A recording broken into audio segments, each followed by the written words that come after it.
a todos, bom dia, senhoras e senhores.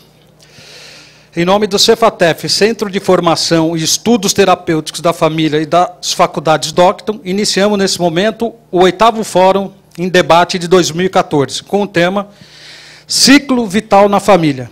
Eu, Marcelo Moraes, sociólogo e docente pelo Cefatef, tenho o prazer em recebê-los e quero parabenizá-los pela presença hoje em busca de saber e de atualização profissional. Mais uma vez, sejam todos bem-vindos ao 8º Fórum. Quero agradecer também aos meus ex-alunos e ex-alunas aí da Unesp, que sempre estão presentes, se fazem presente. Mas não é só para ter carga horária na atividade extracurricular, não, é para aprender, tá? Vamos lá. Também quero agradecer à Câmara Municipal e pela gentileza de nos ceder o espaço. Hoje o Jamir não está aqui, né, Roberto? Mas é o Jamir que possibilita que a gente ocupe o espaço, e, de fato, é um espaço público para ser ocupado, exatamente por ser na Câmara Municipal, portanto, espaço público. Então, agradeço mais uma vez o Jamir, embora ele não possa estar presente hoje. Tá? Agradeço também aos palestrantes, né, que é a professora Maria Elizabeth. Muito obrigado pela sua presença, professora. A professora doutora Cristiane, a professora mestre Cleonice. E, para iniciar, eu vou chamar à mesa, para compor a mesa, o senhor Roberto Cavallini, que é o nosso diretor executivo. Por favor, Roberto.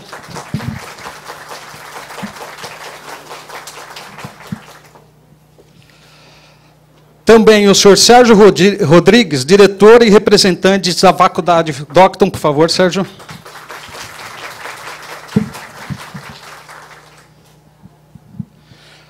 Professora Maria Elizabeth, por favor.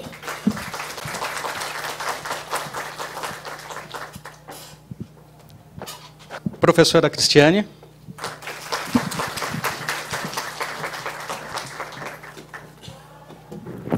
E a professora Cleonice Peixoto, por favor.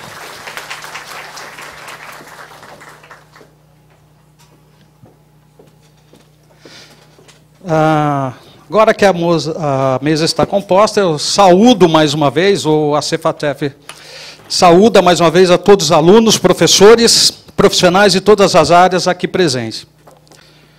E para as boas-vindas, convidamos o nosso diretor, Roberto Cavallini, diretor executivo, para fazer a abertura do 8º Fórum Cefatef 2014. Por favor, Roberto. Boa noite a todos. Como esse ano todo, praticamente, a partir de março, sempre um fórum, não é? E hoje, o último do ano. Graças a Deus, chegamos mais aqui. Em fevereiro, começamos novamente nossa maratona de fóruns aqui pela Prefeitura, que vai até junho. Então, eu venho agradecer vocês, como sempre. Sem vocês não existe fórum. Muito obrigado e sejam bem-vindos, e vamos tirar algum proveito desse também, como sempre é feito. Obrigado.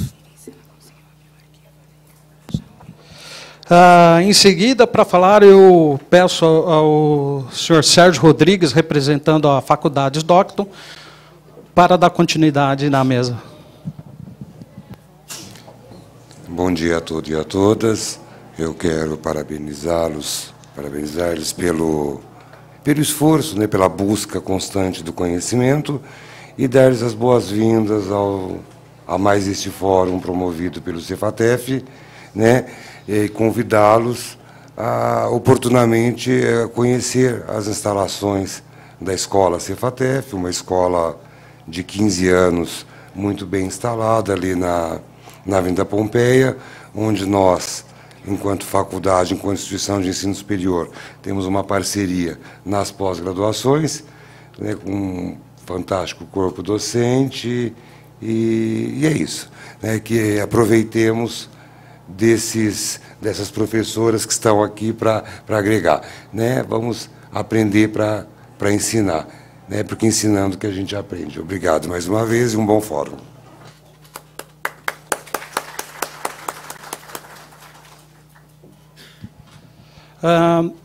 Só para lembrar, o Cefatef tem feito ao longo do ano e desse semestre esses fóruns aqui no espaço da Câmara, e a partir do ano que vem, o primeiro se realiza quando, Roberto? A partir de fevereiro.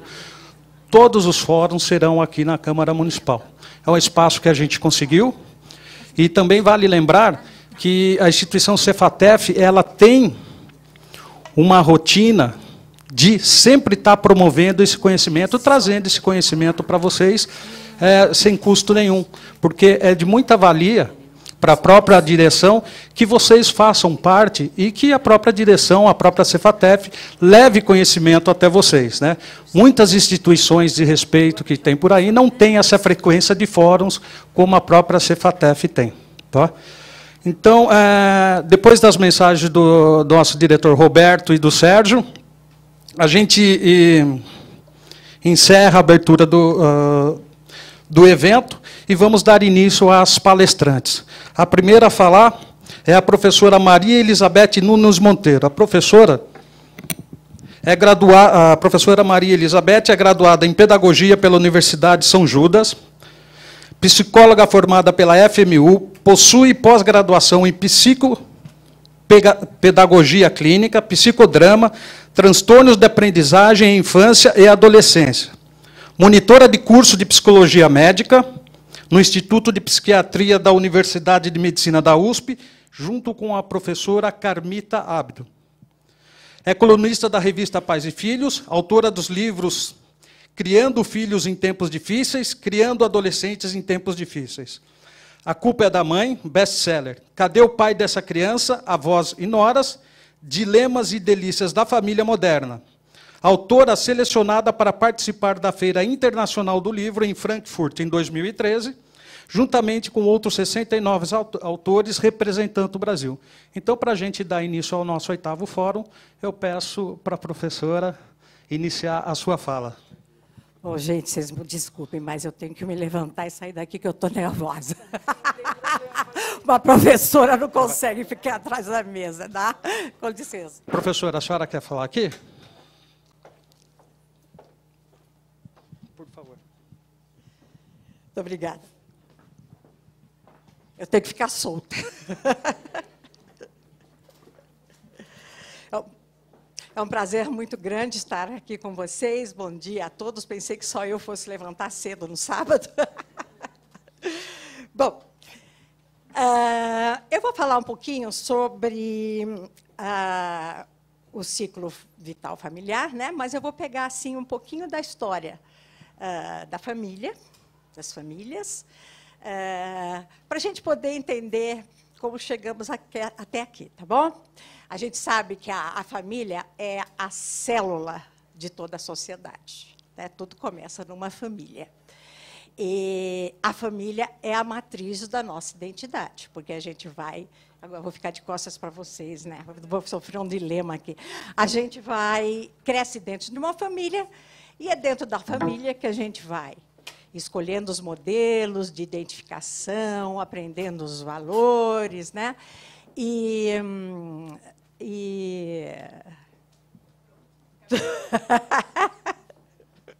Serviço de terapeuta, quando passa um negócio assim, a gente desfoca. Obrigada. Aprendendo os valores, a gente adquire a nossa matriz da identidade, aquilo que a gente vai se moldando, né? E aprendendo a viver numa sociedade, né? Então, eu sempre digo que a criança, que nós, seres humanos, a gente precisa de muitos modelos para crescer. E acho muito legal famílias grandes, famílias que convivem, porque a gente tem a possibilidade de escolher vários modelos. Bom, eu vou começar a falar, ainda vou cair nesse negócio aqui. Eu vou começar a falar da família a partir da Idade Média, tá bom? A primeira família, assim, após a Idade Média, que a gente pode considerar, é a família aristocrática. Aquela família europeia e que vivia dentro do regime monárquico. Alguém assistiu aqui à série Downton Abbey? Não. É o modelo da família. Se vocês tiverem oportunidade de ver, vocês busquem. É assim, é aquela família da nobreza europeia, onde todos moravam juntos, naqueles seus grandes castelos. A família toda morava junto, os serviçais e, às vezes, até os clientes. E a autoridade era a autoridade paterna. O pai era quem mandava. A mãe, tanto a mãe como o pai, eles não criavam os seus filhos. Os seus filhos eram delegados aos professores, às pessoas que tinham eram contratados para cuidar dessa criança até crescer. E o pai é quem mandava em tudo. A autoridade era extremamente centrada na figura paterna. Aí temos também a família camponesa. A família camponesa, a autoridade era da aldeia. Todos moravam numa aldeia e as crianças eram criadas numa promiscuidade, numa sujeira, largadas ali. As mães não gostavam de amamentar. As mães, esse conceito de maternidade, de mãe, que faz a maternagem, que cuida, que dá carinho, surgiu bem mais tarde. Então, as crianças eram ali largadas, criadas dentro daquela promiscuidade toda, todo mundo morando junto, e quem mandavam era a aldeia que mandava. Ali eram as pessoas mais velhas da aldeia. Aí, na sequência histórica, aparece a família proletariada, né? Que apareceu junto com a Revolução Industrial. Então, era uma família que as pessoas ainda moravam juntas, mas que a autoridade já começava a ficar centralizada na figura paterna, embora os pais ainda não cuidassem dos seus filhos, as mães ainda não gostassem dessa coisa dos cuidados com os filhos. Aí veio a família. Como eu falo muito, eu precisei fazer um esquema para não me perder, né? Eu estou no proletariado, né? O pai tinha autoridade na família, mas, na verdade, quem mandava nesse pai, quem mandava nessa família e quem autorizava essa autoridade do pai era o patrão. As famílias saíam para trabalhar, todos trabalhavam, todos tinham que trabalhar, mas o patrão é quem decidia as coisas dentro da família, e o pai só executava. Bom, aí, na sociedade capitalista do século XX, agora a gente já está chegando aqui pertinho, né? Apareceu a família burguesa. A família burguesa, o objetivo da família burguesa era acumular capital. Juntar dinheiro, acumular capital, todo mundo saía para trabalhar, e o pai era a autoridade, né? Depois da família burguesa, começa a aparecer agora mais o modelo da família moderna, que é a família contemporânea, na década de 60. Aí já aparece a família bem definida. A família com pai, com mãe, com filhos, muitos filhos. E onde o pai era o provedor, e a mãe saía aliás, não saía para trabalhar. A mãe cuidava dos filhos. Era bem definida, né? Eu acho que a maior parte de nós aqui foi criada dentro desse sistema, né, da família contemporânea. Aí temos a família do século XXI. Né? Hoje, as nossas famílias, a família do século XXI, ela não deixou de existir. Continua, mas existem muitos modelos, né? Não é mais aquele modelo do pai, da mãe e de muitos filhos.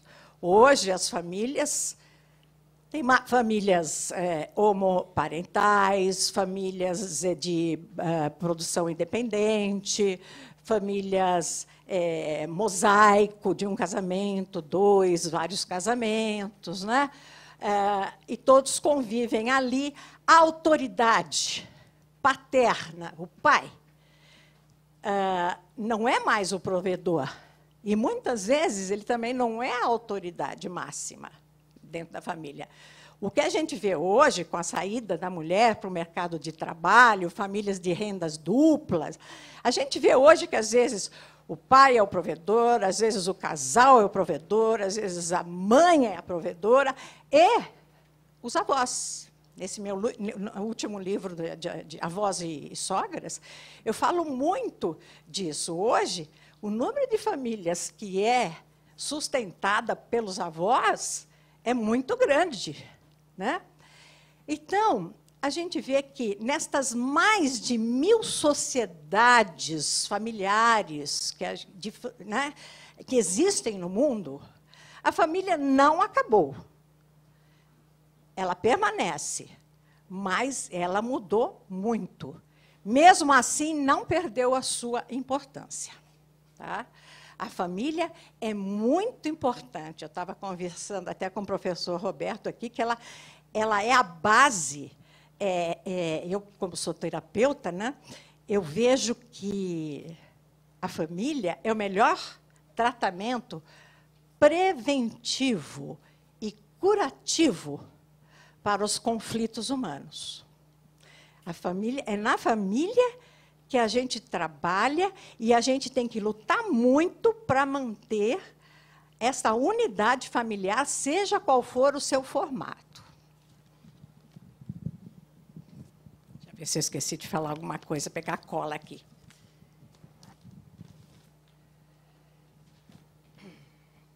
Bom, o ciclo de vida, como o tema, ciclo de vida familiar, né? O ciclo de vida do indivíduo, ele está muito ligado e ele não se faz independente do ciclo de vida familiar. Então, vamos lá, ver qual é o ciclo de vida familiar. Como é que... quando que a gente pode considerar que uma família começa? Qual é o primeiro ciclo? Alguém sabe me dizer? Quando uma família começa? Com 2 pessoas? Não. A família... Diga. Não. A família começa quando esse jovem sai de casa. A gente pensa que é com a gestação, né? Que é com 2 pessoas. Não, na verdade, ela começa quando o jovem saiu da casa dele. Aí, esse é o primeiro ciclo. A saída do jovem de casa. O segundo ciclo é quando este jovem se junta, se une a uma pessoa. É o segundo ciclo de vida familiar. O terceiro ciclo é quando aparece a criança. O quarto ciclo é quando essa criança se transforma num adolescente. O quinto ciclo é quando essa família, esse jovem que saiu de casa, que teve arranjou sua companheira ou companheiro, teve o seu filho, virou adolescente, é quando esse casal começa a cuidar dos seus pais e dos seus filhos ao mesmo tempo. Que é quando eu digo, quando a gente começa, a gente, mãe, né? A gente começa a frequentar o geriatra e o pediatra ao mesmo tempo. Né? O geriatra para cuidar dos nossos pais e o pediatra para continuar cuidando dos nossos filhos. E o último ciclo familiar é quando esse casal volta a ser 2. quando os filhos saem de casa, quando seus pais já faleceram e quando esse casal volta a ser dois e depois termina em um novamente. Então, olha que coisa bacana, né? Começa com um e termina com um. Esse é o ciclo vital familiar.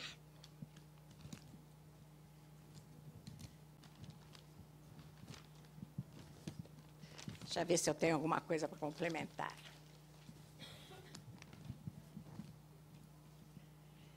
Bom, durante toda a etapa, né? Durante todos esses ciclos, durante todo esse ciclo, essas 6 etapas do ciclo vital familiar, como é que funciona uma família? Eu digo que uma família funciona como se fosse uma engrenagem. Sabe aquelas engrenagens que tem os dentes? Como é que chama isso? Vocês que são homens, é engrenagem mesmo, né? Com seus dentes, né? Então, a família ela funciona como um sistema, como uma máquina, como uma engrenagem. Então, ela tem os seus dentes, né? Aqui fica difícil segurar o microfone ao mesmo tempo, mas eu vou fazer mais ou menos um modelo. É assim, né? Os dentes vão se encaixando. Estão me ouvindo? Sim. Os dentes vão se encaixando. Quando qualquer... Essa imagem é muito legal. Quando qualquer coisa acontece, que quebra um dente, quebra esse funcionamento, a família se desajusta, né? Quando cai, quando sai qualquer elemento, quando acontece alguma coisa que quebra esse movimento, a família se desajusta e tem que passar para um novo ajustamento. E quando, de repente, entra um dente a mais, aqui eu estou falando de um dente a menos, mas se coloca uma peça a mais, essa família também se desajusta inteira. Não sei se vocês já perceberam uma coisa, até um cachorrinho na família, né? Ele morre, meu Deus do céu, a família toda se desajusta. Ou então, se chega um elemento a mais, né, vem a sogra ali de malinha para morar junto. Ou se vocês arranjam um animalzinho, no começo, opa, dá aquela desequilibrada, aquela balançada, para depois se reajustar, se adaptar e funcionar novamente. Então, a família passa por desequilíbrios e que levam a uma nova equilibração. Durante todo o ciclo familiar, vital familiar, desde a hora que aquele jovem sai de casa, até a hora que aquele jovem volta a ser sozinho, a família passa por diferentes etapas de desequilíbrios para novas equilibrações. Tá? Bom,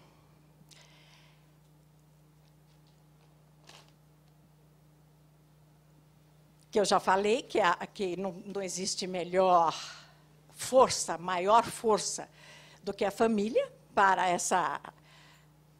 resolver e para o indivíduo se desenvolver. É na família que o indivíduo nasce, é na família que ele se desenvolve desde o nascimento até a vida adulta, na meia-idade. E é na família, é no seio familiar que geralmente ele falece, né? Então, que ele encerra a sua vida. E a função da família é acolher este indivíduo em toda a sua vida, desde o nascimento até a morte. Tá bom? Temos tempo ainda? Temos quanto tempo? Eu fico preocupada com o horário. 5 minutos? Bom, as perguntas vão vir no final, né? Bom, eu acho isso. É importante passar isso para vocês. Por que eu peguei a família da Idade Média em diante? Porque nas antigas civilizações, a família não tinha esse formato. Por exemplo, na civilização romana, uma coisa interessante para vocês saberem, o pai era a autoridade máxima. Ele tinha o direito sobre a vida e a morte do filho. Se aquele filho não era do sexo que ele queria, ou não era do jeito que ele queria, ou se esse filho dava trabalho, ou era né? Não estava de acordo com os critérios que o pai esperava para ter um filho, ele mandava matar. Né? E interessante também que essa coisa de avós, que hoje a gente tem, não tinha também. Não existia. Essa coisa de avó começou a surgir mais ou menos no século XIX, quase século XX, desses avós que cuidam, que educam. Os avós, na Roma Antiga, por exemplo, eles serviam para cuidar da casa de praia dos nobres, né? Porque eles tinham mais vivência, então eles ficavam administrando as propriedades, mas não tinha esse conceito que a gente tem hoje da avosidade. Né? É muito interessante a gente ler sobre a história familiar. Então, gente, é isso, só para não me estender no tema, e depois a gente vai abrir para perguntas e complementa, tá bom? Muito obrigada.